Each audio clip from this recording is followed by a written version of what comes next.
Right, well, we've got the gas tank out. We know we got to get that repaired. We're going to get a new fuel pump and some fuel lines. So while we're doing that, it's going to take a few days to get that sorted out. So I think we'll move on to the brakes. The brakes probably haven't been touched, as we know, in 10 years. You can see the reservoir's all 3/4 of the way empty.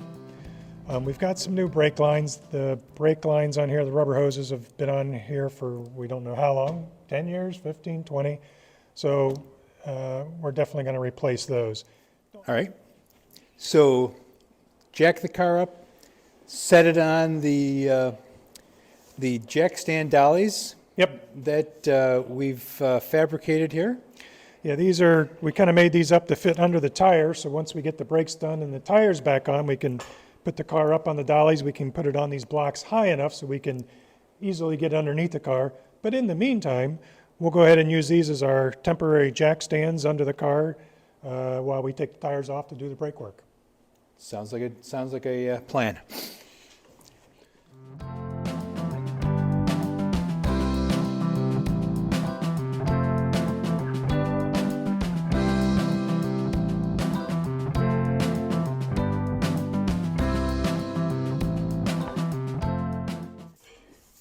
So I think we may end up doing a full brake service here, pads, rotors, hoses. All right, we'll get it down onto our jack stands here. So all right. We'll get the calipers off, and then we can pull the rotors off. Great. So the brake line on the other side was pretty stuck. We've sprayed a really good quality penetrating oil on that side. We're going to do the same thing on this side. We're going to let those set a while, let that really soak in so we have an easier time breaking loose those brake lines. So we've got the wheels off, and now we're taking the calipers off. The calipers have already been taken off on both sides. This is the driver's side, which actually has the speedometer cable poking through.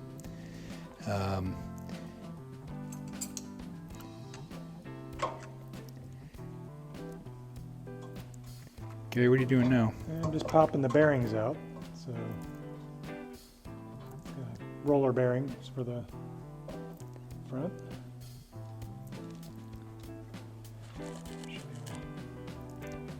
Get the rotor off, and then the other roller bearings are in here. There's a seal here holding them in.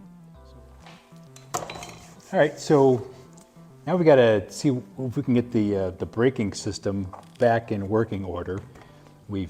As we said, we've taken off the calipers and the rotors, and we had the calipers soaking in some Thunderbolt for the last few days. That's a great penetrating oil to see if we can loosen everything up.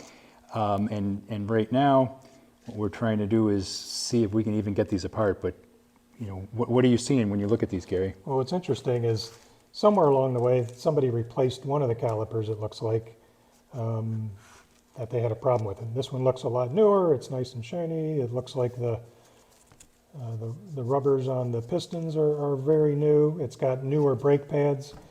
This caliper looks pretty rusty. The brake pads weren't changed, so somebody had some trouble along the way. The main thing we need to see if we can get the bleed screws loose. We're going to need those loose in order to bleed the brakes once we put it back together.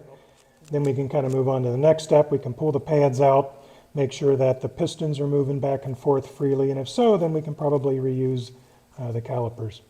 So that'll be the next step, is see if we can get these bleed screws out. All right. All right, next we'll pull these pads out and see if we can make sure the pistons are moving freely back and forth. And if that's the case, I think we could reuse the calipers. Excellent. Okay, to get the pads out, it looks like they're held in by these pins, so we'll take a little punch. We'll have to punch these two pins out, and then the pad should come right out. You got it.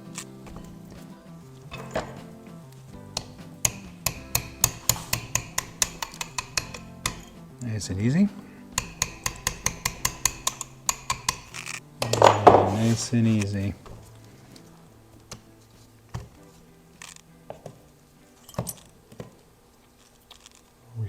clip and the two pads just drop right out. Okay. When I look at this one, I can see there's still a little bit of shiny left on it. This one has none, which tells me maybe one side was working and one side was not. Mm-hmm. So.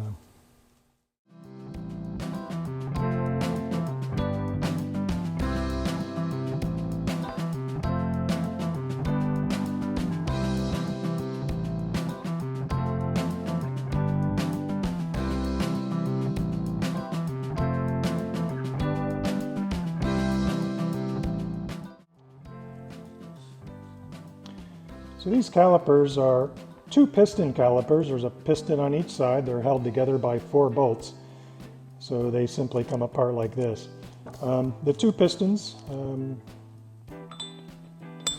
go in like that. This side, the piston came out pretty easily. We used some compressed air, which is the way the shop manual recommended getting the pistons out. And that came out pretty well. This side gave me a lot of trouble. It took quite a while to get this piston out. But with a little bit of heat and a little bit of persuasion, we were able to get it out. I went ahead and cleaned them up, got them sandblasted. I did take just some regular duct tape, taped up the machine surfaces, so I didn't get any sandblasting in there. I didn't want to wreck the machine surfaces, so I just taped them up, and there we go. So what we need to find at this point is a rebuild kit, which consists of the seals. This is the seal that goes right down in this groove that seals up the piston. This is more or less a dust cover that goes on the top. There's 2 small little seals that seal between the 2 calipers because there's fluid that runs between the 2 calipers when they're put together. So we'll get a rebuild kit, get new seals in it, and hopefully we'll be back in business with a working caliper. The front caliper that was in pretty rough shape and had been leaking, and this is the one we rebuilt. We got a rebuild kit, which included a new rubber seal for the piston, new dust covers. We got new pins for the brake pads. These were pretty cruddy and pretty rusty, and the same with the bleed screws. These were getting kind of old and rusty as well. So we rebuilt the caliper, new seals in the pistons, new brake pads, new bleed screws, put it back together, and this should work great for us.